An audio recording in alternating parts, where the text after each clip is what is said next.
Post ni Alden, patama nga ba kay Arjo?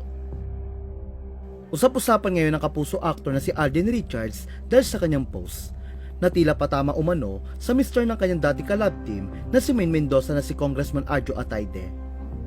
Hindi lingid sa kaalaman ng marami na si Arjo ay nasasangkot ngayon sa isang matinding kontrobersiya matapos siyang madawit sa maanumalyang flood control projects ng DPWH. Natural lamang na hindi lang politika ang nasasangkot dito kundi pati mundo ng showbiz. Dahil ang pangalan ni Arjo ay hindi mahihiwalay sa showbiz dahil siya ay isa ring aktor, habang ang kanyang ina ay isa ring veteran actress na si Sylvia Sanchez, habang ang kanyang asawa naman ay si Maine Mendoza. Sila ngayon ay binabatikos ang matindi sa social media dahil kabilang umano sila sa listahan ng mga Nipo Wife o kaanak ng mga korap na opisyal na nilulustay ang pera ng bayan sa kanilang lavish lifestyle. Hindi naman malilimutan ng marami ang dating tambarang nagpaikot ang puso ng sambayanan, ang ALDAB.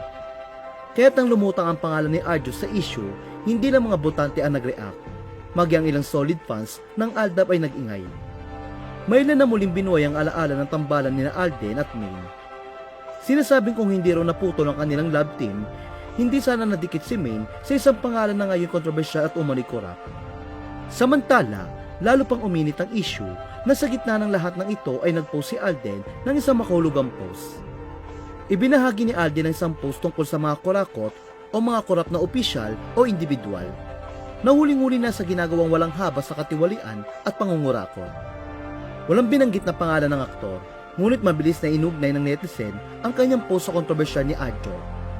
Para sa ilan, malinaw raw na patama ito dahil ilang linggo na umanong usap-usapan ng flood control issue.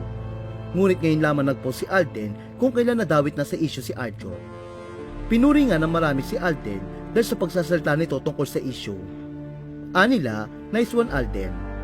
Biro pa ng ilang netizen, bato-bato sa langit ang tamaan guilty.